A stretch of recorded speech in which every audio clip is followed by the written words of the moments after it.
Jimmy Butler just won the conference MVP, and you don't agree with that.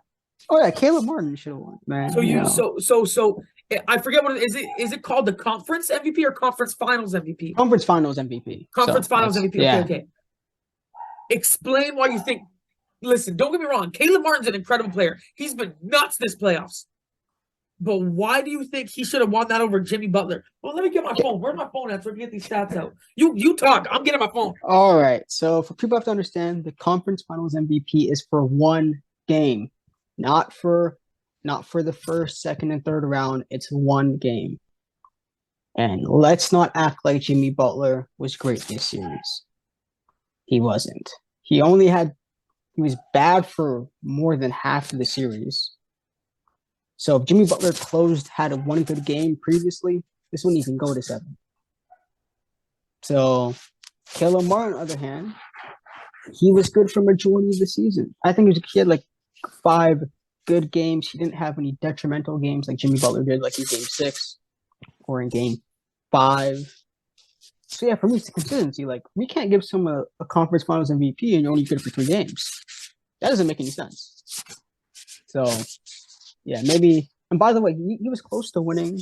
He was close to winning the award. Only 1 vote off. But yeah, I think the efficiency that he had, 19 points on 74 true shooting percentage, which is incredible. 50% from the 3-point line, making timely buckets like he did in Game 7 and throughout the series.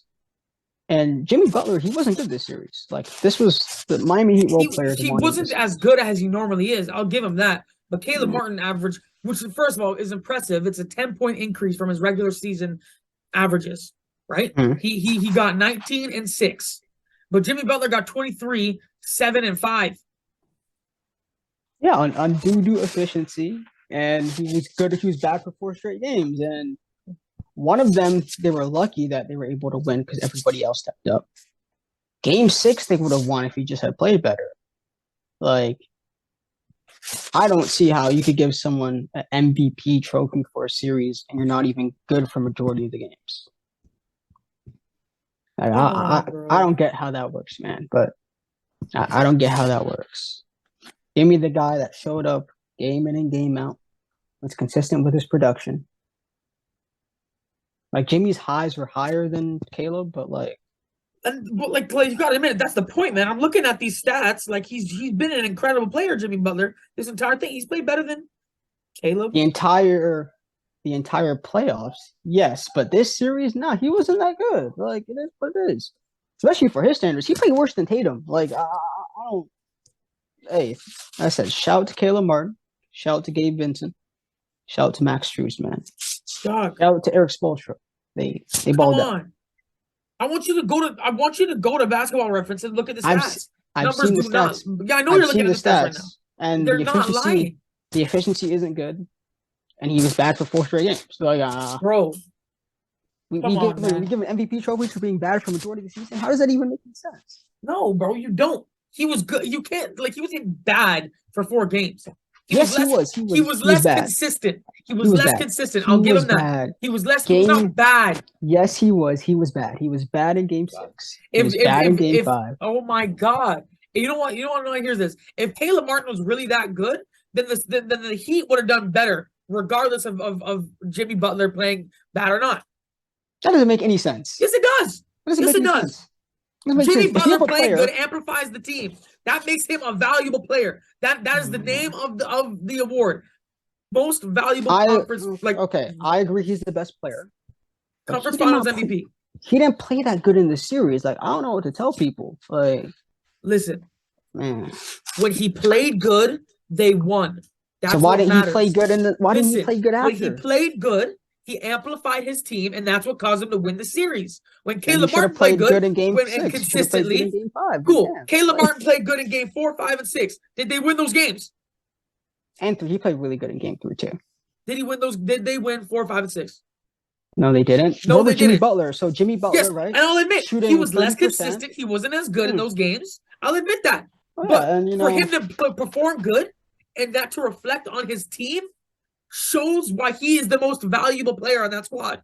They would not have even touched more than 2 wins in the series if he was not available for it. I could agree, but if you're Jimmy Butler, you're supposed to be good for majority of the series. And the only reason why he's getting a pass is because they want. So then I don't understand this. Like, so then, all this being said, in the finals, if the Miami Heat win, do you think there's a solid chance that someone like Caleb Martin could take the Finals MVP trophy from Jimmy Butler, and we'll have like an Andre Iguodala? It's a different series because the matchup will be easier for Jimmy Butler to score. So he just didn't play well this series. Like, do they not Jimmy play Butler's the been similar phenomenal. positions? I swear Caleb Martin's also a small forward. Should have got small forward. Jimmy Butler has been phenomenal for the playoffs. First one against the Bucks, all-time great. Second round against the Knicks, he was really good considering he missed a game. Yeah, so shout out to him. First 2 rounds, he was great. Conference finals, he wasn't good. And he should have shot better from the field. Like, he should have played better in game 6 and they would have won the game. Like, he's the reason why I went to 7. I'm sorry, bro. You cannot blame anybody for that game 6. That you want to know? You want to know? Okay, you want to know who I blame for game 6? No, hold on. Let me pull up this footage now. Okay? Not Jimmy Butler shooting like 29% from the I'll tell you exactly who I blame for game 6, and it came down to the last. Ready? Where was Jimmy Butler for 40 minutes of the game? Nowhere to be found, right? What happened to Jimmy Butler when they stopped jumping on his pump fakes? He started scoring less. So I don't. Do you understand how crazy he went to the last 2 minutes of that game? What was he doing before that? It doesn't matter. He took them out of the gutter. Cool. He got them in a bad situation. No. Cool. He got them in a bad situation, and then he elevated, and he got so much better throughout the entire last 2 minutes of the game. That's when it really matters. That's the clutch. He put them in the gutter. He missed a single free throw, got them ahead of the game. Now watch this. If you're clutch, you play good earlier in the game, bro. I don't tell y'all. No. This is insane. We're not doing this right now. Listen. Look, I'm watching the footage right now, okay? So for context, I'm going to show you what's happening. So you see right now, Derek White is inbounding the ball, and his man, Max Strus, has his back turned. Now, I understand that Eric Spoelstra's play call is to have someone double-teaming Tatum just to ensure that he does not get a shot off, and Max Strus was that guy. However, it is always unwise to have your back turned on an inbound pass. Okay, so now as Derek White gets ready to inbound the ball, we see that Marcus Smart makes a cut, and he puts up the shot. We now see that Max Strus is guarding Derek White. However, he seems to have slowed down for some reason and not tried to box out Derek White. And as a result of that, Derek White gets the putback. So I'm just going to rewind that. Off of the inbound pass, Marcus Smart gets to put up a shot. Max Strus is all the way over here. Marcus Smart is coming in. Strus notices, and instead of sprinting full speed towards Derek White, who is his man and is going for the rebound, he slows down at the rebound and doesn't box out White. I'm talking about the inbound pass, okay? Jimmy Butler and Gabe Vincent are on the perimeter, as they should be, okay? Yep.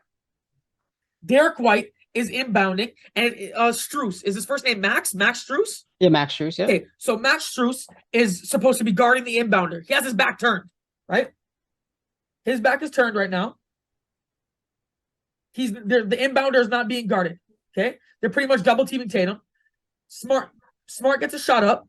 Strus is supposed to come back and cover his man and decides, no, I'm going to just leave it. Derek White cuts in, goes for the rebound, and instead of trying to jump in front of him and box out, Strus slows down. He slows down and then allows Derek White to box him out, and Derek White gets that rebound and goes back up. Everyone there is in perfect position, and Max Strus was lackluster on defense that play. That's who I blame for that Game 6 loss. Okay, so let's talk about the game, the entire game, not 2 minutes, because that's how you win basketball games, by being consistent. So let's talk about the role play. Shout out to Duncan Robertson.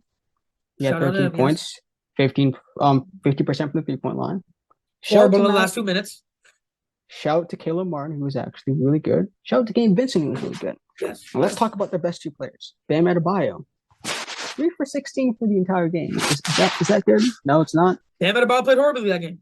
Okay, and you want to hear Jimmy Butler shot? I'd love to hear it. Yeah. 5 for 21. 5 for 21. Yes, inconsistent. But then that was garbage. Okay, cool. Pull up the stats. Listen, I understand that he was inconsistent. He was However, bad. he wasn't bad. If he was bad, he wouldn't have had what? What did he have that game? 20, 23, 25, 12, and like 6? On 20 shots. What are we doing right now? I don't care. Look at his efficiency in the last 2 minutes. You can say whatever you want, man. That last 2 minutes, every single shot he made, every single free throw he took was important. Every single thing he did those last 2 minutes, regardless of how he played for the prior 44 minutes, regardless of how badly he played those minutes, I will admit it. He was not the player that he should have been in those first 3 3/4 quarters.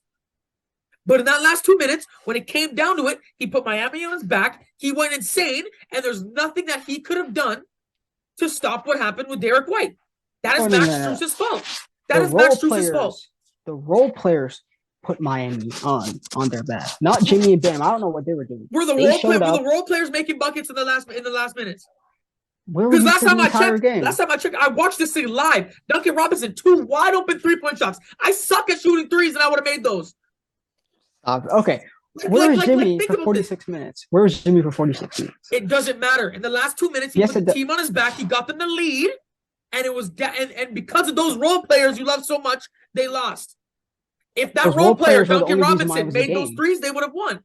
If that role player, Max Strus, would have picked up on defense and not slowed down for the rebound and actually got in and boxed out, they would have won that game. It would have been Game 7. Simple. It would have been no Game 7. Simple. That's what it should have been. That's what it was. And this is my problem, man, with the latest Jimmy discourse, man. Because, you don't have to tell me how good Jimmy Butler is. I already know. I had him top 10 last year. I've always had him borderline top 10 for the last 4 years. So you see, it's crazy to me that we accept Jimmy being bad because truthfully, y'all don't expect him to be that great. It is what it is. Because we defending 5 for 21. Well, what are we doing right now? Listen, the role players play good they did their job. Bam and Jimmy didn't. Like I admitted that he was bad that game. He played bad. Yes. But what I'm saying is he made up for it. And no, it's not, though. The reason they lost was that last offensive possession. The reason they lost is because their best 2 players forgot how to score the basketball. God, I will stand by this till the day I die. Bro. If you rewatch that, bro, next time I see you, I'm putting up the phone like this, and I'm going play by play like Kenny on TNT, and I'm showing you what happened in that play, bro. It shouldn't have even been a close game. The Heat should have won by at least 10, 15 points. I'll respect that. The role players did their job. What's role players? They did their role. They did what they're supposed to do for majority of the game. If you're expecting role players to close games, I'm sorry, but like 5 for 21 shooting, 3 for 16 shooting from your 2 best players it's unacceptable. I can admit that it shouldn't have been a close game in general. If Bam Adebayo and Jimmy Butler played like everyone expected them to play, they would have blown out the Celtics like they did yesterday. If they played average, they would have won that game. However, they were in the gutter, and I will admit, Jimmy Butler and Bam Adebayo are part of the reason why they were in that gutter. They put them in that gutter. However, in the last 2 minutes, when Miami was suffering, Jimmy Butler put the team on his back and made shot after shot after shot. I agree. For the last 2 minutes, he was great. And that, to me, is what a Finals MVP does. I understand they lost the game, but that loss was down to that final possession. And to me, that is all Max Strus's fault. And I will hold that for the day I die. It was excellent defending MVPs. And play calling by Eric Spoelstra. And it was great by Joe Mazzulla to target the weak defender. So it was smart by Joe Mazzulla to do that. But as Max Strus, as an NBA player, you're looking at the rebound and you're letting the offensive player box you out.